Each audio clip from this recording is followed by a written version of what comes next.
Assalamualaikum Sobat Online.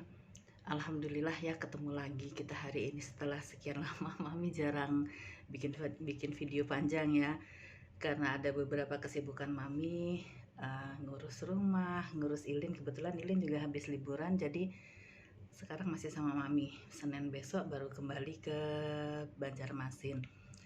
Apa kabar kalian semua Sobat Online? Sehat selalu ya. Selalu doa Mami untuk kalian semua, semoga sehat dan bahagia selalu.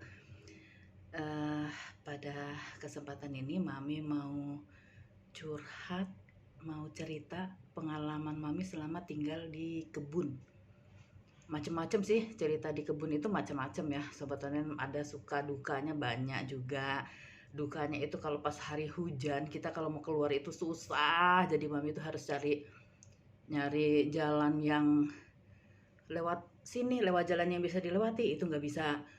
Nyari lagi, melipir lagi, keliling lewat blok satunya lagi, nggak bisa, cari jalan lain. Jadi nggak heran Sobat Online kalau Mami selama 10 tahun tinggal di kebun itu sampai sekarang Mami tidak hafal jalan keluar. Jadi kalau Mami sudah di kebun, saat Mami ada urusan di Palangkaraya di kota, Mami mau keluar itu pasti Mami minta antar papi. Kalau nggak diantar Mami nggak bisa keluar. Atau dari kota Mami mau kembali ke kebun, itu biasanya Mami janjian dulu sama papi, apakah papi jemput di Palangkaraya atau papi jemput di perbatasan aspal dan jalan kebun. Nah itu baru bisa selamat sampai ke rumah. Kalau nekat aja Mami masuk sendiri, waduh, bisa muter-muter di kebun, nggak nyampe-nyampe. Itu dukanya. Satu lagi dukanya, harga-harga di kebun itu Sobat Online mahal. Jadi kalau di Palangkaraya harga ayam 1 kilonya itu standarnya ya, kalau hari-hari normal gitu itu 28.000, 29.000 1 kilo. Di kebun itu bisa 45.000. Itu standarnya itu. Kalau pas lagi mahalnya di kebun itu bisa 70.000 1 kilo. Nah, jadi Mami pernah ada pengalaman pas Mami ke tempatan arisan. Dulu banget tuh tahun 2012 atau 2013 gitu. Mami ke tempatan arisan di rumah. Pas harga ayam pada saat itu 1 kilo itu 70.000. Dari harga normal yang 45.000 jadi 75.000. Begitupun cabai. Mahal, semua serba mahal kalau di kebun. Tapi ya tinggal pandai-pandai ibu-ibu rumah tangga ngatur ya, ngatur perekonomian ya, namanya manusia, seberapa nggak ada cukupnya. Itu cerita dukanya ya. Cerita sukanya, karena kami di kebun itu nyaris semuanya tuh perantauan. Itu jadi kayak saudara gitu di kebun tuh, kayak kekerabatan itu jadi lebih kental. Sama teman, sama tetangga itu kita seperti saudara jadinya. Apalagi kalau yang satu kampung ya, ketemu orang sekampung, kayak orang Jawa satu kampung misalnya Jogja, sama sesama orang Jogja ketemu di situ kayaknya udah kayak saudara deh. Termasuk Mami dari Sumatera ketemu sama orang Sumatera juga, wah ya sudah cocok.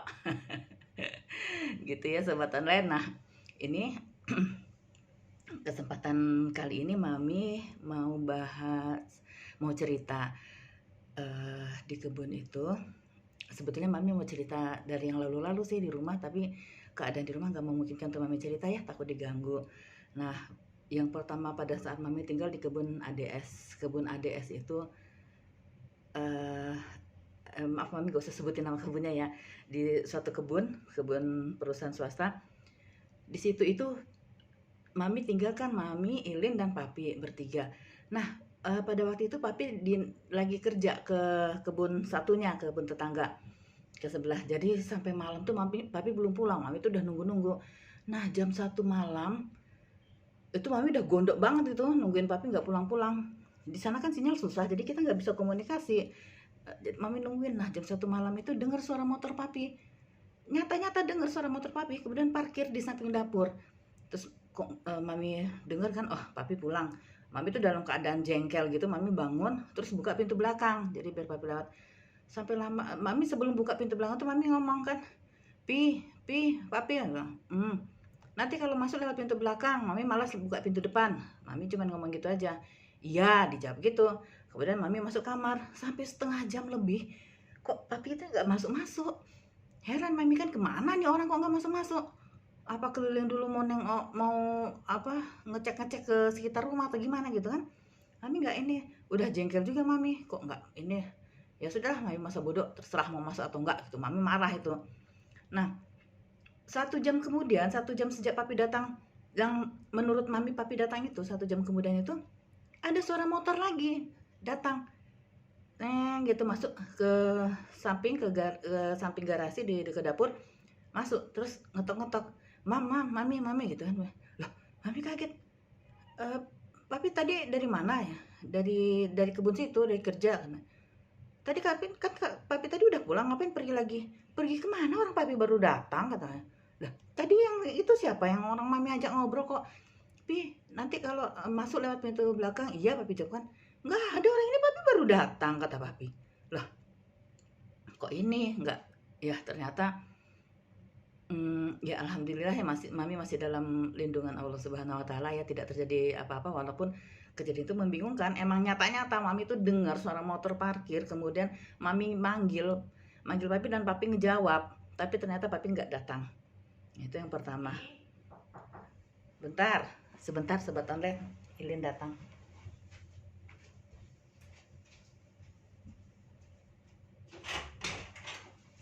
Yang ribut Mami aja online.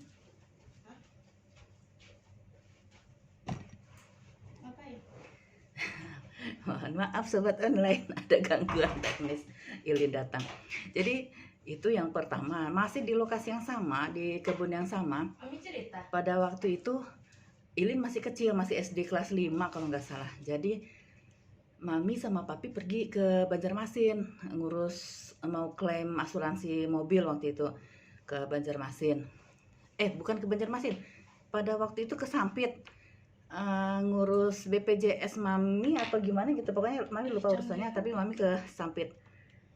Jadi udah pesan, Lina nanti kalau Mami pulangnya malam, Ilin ke tempat tetangga ya, nunggu di situ, nunggu Mami. Terus iya katanya. Mami pun udah pesan sama tetangga yang itu, nanti nitip Lina ya, kami mau pergi dulu. Iya, nggak apa-apa Bu. Ya sudah, Mami dan Papi pergi ke Sampit. Itu tenang aja sih, perasaan nggak ada perasaan apa-apa. Kemudian kami pulang, masuk di kebun itu, langsung kami ke rumah tetangga yang kami titipin Lina itu.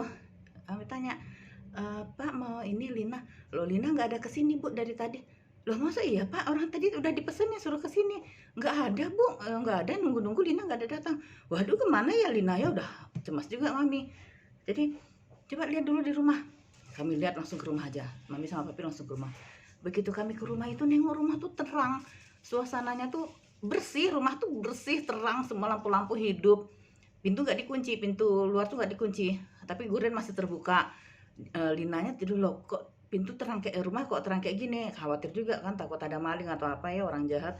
Begitu buka pintu masuk ke kamar, ada Lina lagi tidur nyenyak, senyeknya dia tidur nyenyak. Loh, anak ini aduh, siapa yang nemenin ya. Bersyukur juga ada yang ngurus Lina selama kami pergi gitu kan. Nah ternyata udah kami tidur, udah biasa aja sama Papi, nggak ada prasangka buruk apa-apa. Besok paginya nanya sama Lina, dan Lina ada bangun, Dok kok Ilin nggak ke tempat Caca kemarin Dok? Terus enggak, Ilin malas di rumah aja. Emangnya Ilin nggak takut di rumah sendirian? Ngapain takut, kan ada kembaran Papi katanya. Jadi dia tuh merasa ada sosok yang mirip banget. Tuh ada iklan lewat. Aduh, Ilin menghilangkan kesakralan cerita Mami jadinya nih anak. Maaf ya sobat online. Jadi Ilin tuh ngejawab ada kembaran Papi, makanya dia tenang aja. Kok tumben ada kembaran Papi. Jadi dalam pandangan Ilin itu dia melihat sosok Papinya. Jadi dia nggak, karena tahu Papi pergi sama Mami berarti ini kembarannya gitu aja dia berpikirnya.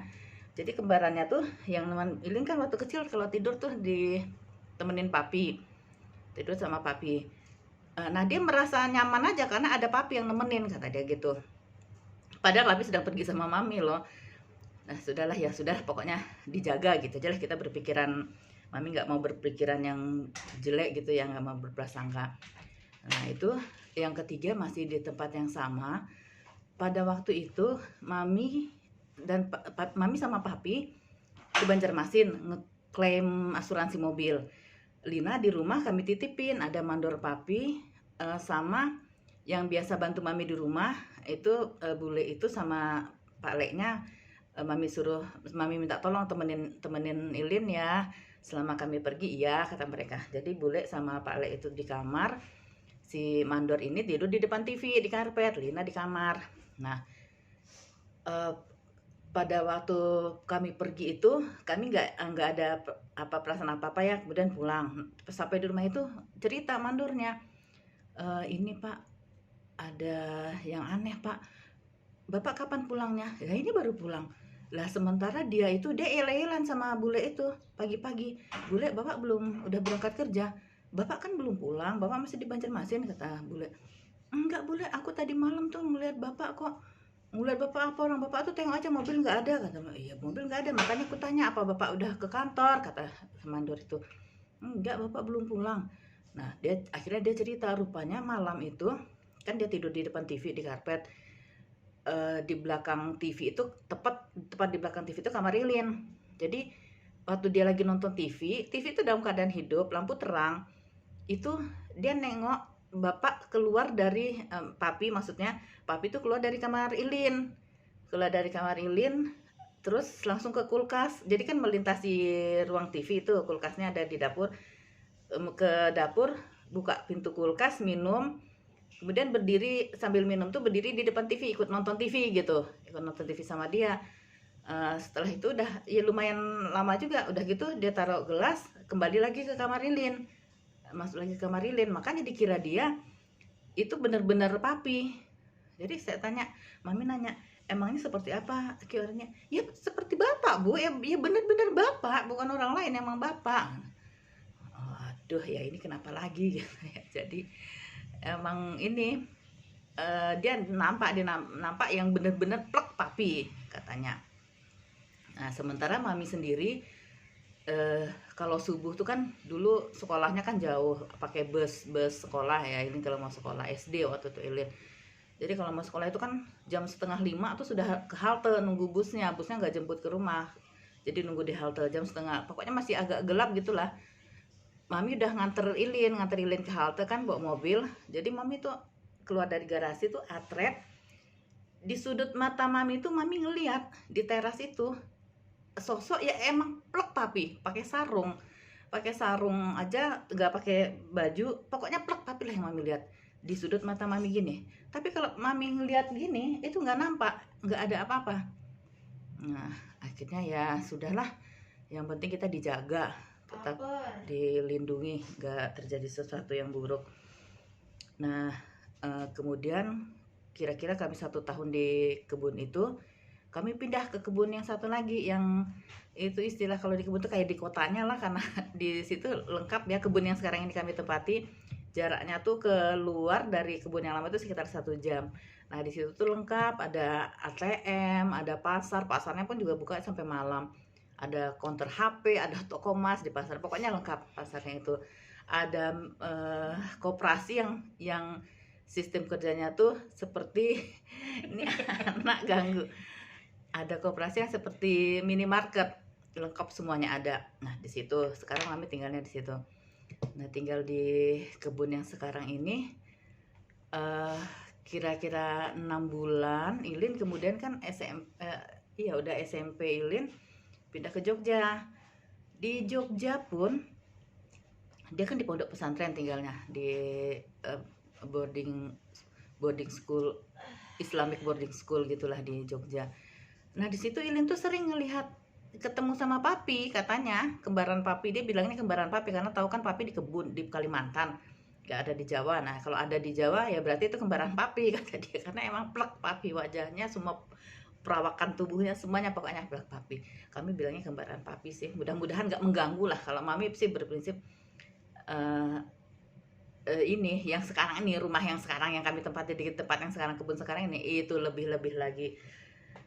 Astagfirullah sobat template itu. Lebih gimana ya, rumahnya besar, bagus, kamarnya ada 3 besar, setiap kamar ada kamar mandi. Sementara kan yang nempatin kan cuman waktu itu Papi sendiri yang nempatin. Mami kan Mami di Palangkaraya, jadi Papi sendiri dengan rumah sebesar itu. Yang dipakai itu cuman kamar depan aja. Jadi ya begitulah yang Mami saksikan waktu Mami datang ke kebun itu. Kok perasaan Mami gimana gitu loh, nengok bangunannya itu kan rumah yang udah puluhan tahun lah rumah itu dibangunnya. Cuman kalau mami sih berprinsipnya begini, eh ini dalam hati mami ngomong ya, Bismillah gitulah ya, mungkin mami berinteraksi dengan dia, mami cuman bilang ya mungkin kamu lebih dulu tinggal di sini daripada saya. Ya sudah, silahkan kamu tinggal di sini, tapi jangan mengganggu dan nggak usah repot-repot menampakkan diri ke mami. Jadi mami tuh ada yang ganggu lagi tuh. Jangan menampakkan diri ke mami, dah itu aja. Bismillah, dah gitulah mami. Kita ya sama-sama makhluk Allah itu ya, kita emang hidup berdampingan ya, jadi saling menghormati. Dan alhamdulillah mami sudah 2 tahun tinggal di rumah itu sejak menemani papi di kebun kan. Mami tinggal di situ, alhamdulillah. Mami nggak pernah yang kayak yang lainnya tuh mungkin diajak berinteraksi gitu ya, karena mami emang nggak mau juga, nggak mau repot-repot berinteraksi sama mereka. Udahlah ya, urusin dunianya masing-masing gitu aja lah, mami berprinsip. Tapi sebetulnya ini kepanjangan durasi mami ya, semoga kalian gak bosan dengar cerita mami karena ini ceritanya seru. Jadi di rumah yang sekarang ini itu, karena rumah kan sekitarnya itu pas di rumah mami itu, rumah papi, rumah dinas papi itu paling jauh sama tetangga kiri kanan. Halamannya tuh paling luas, di belakangnya tuh kebun sawit dan banyak pohon-pohon besar, pohon ketapang, rambutan, pokoknya banyak pohon-pohon besar di situ. Nah jadi waktu itu ada teman kerja papi, dia tinggal sama papi karena kan rumah papi tinggal sendiri, sementara kamar ada 3, jadi dia tinggal di situ juga. Pas pada saat itu papi lagi di luar, papi lagi di Palangkaraya. Nah dia kan tinggal sendirian di rumah. Karena bosan di rumah, dia pergi ke rumah tetangga ngobrol. Kemudian malam jam 9 itu dia mau pulang ke rumah. Itu dia nggak jadi ke rumah. Katanya dia lihat di rumah itu ada sosok yang tinggi besar hitam. Nah ada itu, dia nggak jadi masuk rumah, balik lagi ke rumah tempat dia main tadi. Di situ dia kemudian besok dianya pindah, nggak mau tinggal di rumah papi lagi. Nah kemudian yang sering yang mami alami pernah siang-siang itu, jadi Iyet, anaknya mama Iyet kan bantuin mami waktu lebaran. Jadi siang-siang itu mami sama mama Iyet itu lagi kerja, lagi beres-beres, lagi nyiapin masakan ya, waktu itu nyiapin makanan hidangan lebaran. Nah si Iyet ini tiduran di kamar tengah, yang waktu itu ditempatin sama Mas Dani kemarin, tidur di kamar tengah. Tahu-tahu siang-siang tuh udah blok lari dianya. Ngapain Niat kamu ini? Takut, dia ketakutan. Rupanya dia tuh melihat ada sosok tinggi besar gitu loh di kamar itu. Siang-siang kan mami alah kamu tuh gitu aja dasar pelakon, mami gitu-gituin aja dianya supaya dia nggak kepikiran. Nah itu selanjutnya ada lagi cerita si Andre, kalau ponakan mami kan ada tinggal sama mami. Jadi Andre itu kan menempati kamar tengah itu, tapi waktu itu kamar mandinya entah kenapa dia mandi di kamar mandi yang satunya di sebelah kamarnya itu. Padahal di kamarnya itu ada kamar mandi, tapi entah kenapa dia mandi di kamar yang satunya itu di sebelah kamarnya. Nah di situ dia mandi maghrib dia mandi, kan padahal papi tuh lagi di Palangka sama mami, lagi nengok mami di Palangka. Andre tuh denger suara mobil papi itu datang. Kemudian papi buka pintu, tutup pintu, terus papi kan suka batuk kalau datang tuh, terus gitu. Papi kan suka berdahak karena papi perokok berat. Nah itu tuh Andre dengar, batinnya Andre, syukurlah ada om pulang gitu kan, dia jadi nggak takut sendirian di rumah. Nah rupanya pas dia keluar loh, kok om nggak ada, dilihatnya mobil om nggak ada, jadi di garasi itu kosong, nggak ada mobil om. Udah perasa dia nggak enak, akhirnya dia tidur di rumah kawannya, dia nggak mau tidur di situ. Itu udah kejadian Andre yang pertama. Kemudian kejadian lagi, jadi pas Andre udah pulang kerja, Andre kan security di kebun, jadi jam kerja itu dari pagi sampai siang atau dari siang sampai malam. Nah pada waktu itu dia pulang siang, kalau nggak salah dia pulang siang. Dia mandi jam maghrib juga lah dia mandi itu. Jam 10 pulang malam, dia masih masuk kerja sore jadi pulangnya malam. Nah dia pulang malam itu di kamarnya itu dia dengerin kan, biasanya kalau Andre masuk malam itu kan emang mami nggak kunci pintu depan, jadi pintu depan di kuncinya cemantel aja di situ tapi nggak terkunci. Nah Andre itu di kamar dengar oh ada om ini kalau di pintu kamar kan dikunci. Biasanya mami kalau pergi pesan sama Mayat pintu kamar tolong dikunci aja, dikunci sama Mayat. Nah jadi Andre kalau dia denger tuh omnya buka pintu kamar terus ke kulkasnya itu berada tepat di depan kamar Andre. Minum, habis minum itu balik lagi ke kamar, terus kamarnya dikunci. Dikira Andre datang. Besok paginya kok ini sepi aja, kok nggak ada om gitu kan. Nanya sama Mayat udah datang pagi. Mayat, om berangkatnya om kapan perginya? Kan udah pergi dari kemarin, Dre, kata Mayat. Enggak, orang aku pas malam tuh ada kok amannya. Om tuh perginya dari sore gitu. Andre nggak percaya, nelpon mami. Tan, om ada di situ, ada di Palangka. Iya. Kenapa? Nggak apa-apa katanya. Rupanya itu dia merasa om itu ada di kamar. Buka pintu kamar, minum, buka pintu kulkas, minum, balik lagi ke kamar. Nah, dan yang terakhir yang baru-baru ini terjadi, Mas Dani, keponakan mami yang di Pekanbaru kan datang. Jadi siang-siang juga tuh, siang-siang bolong. Mas Dani tidur di kamar yang ditempatin Andre kemarin itu. Andre kan sudah pulang ke Pekanbaru. Lah Mas Dani kebetulan liburan nempatin kamar itu. Mayat lagi nyetrika di kamar yang paling belakang. Nah, itu tiba-tiba siang-siang bolong itu Mas Dani itu kecium aroma kopi, semerbak banget. Kopi itu semerbak kayak seperti kopi yang baru diseduh itu loh, kan wangi semerbak gitu. Sementara kan di rumah itu kami nggak ada yang ngopi. Emang selalu sedia kopi tapi nggak ada yang ngopi. Papi Ilin nggak ngopi ya, sejak kena serangan jantung itu udah nggak ngopi sampai sekarang.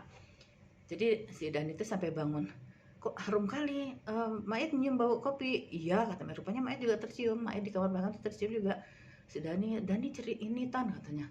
Wah Dani ini ngada-ngada, tapi ya sudahlah Dani itu paling ngajak kenalan, gue nggak nuwun kalau datang. Makanya sobat online ya, kalau kita datang ke suatu tempat yang asing yang baru ya kita ucapan salam lah, sebaiknya kita ucapan salam, berdoa juga untuk keselamatan.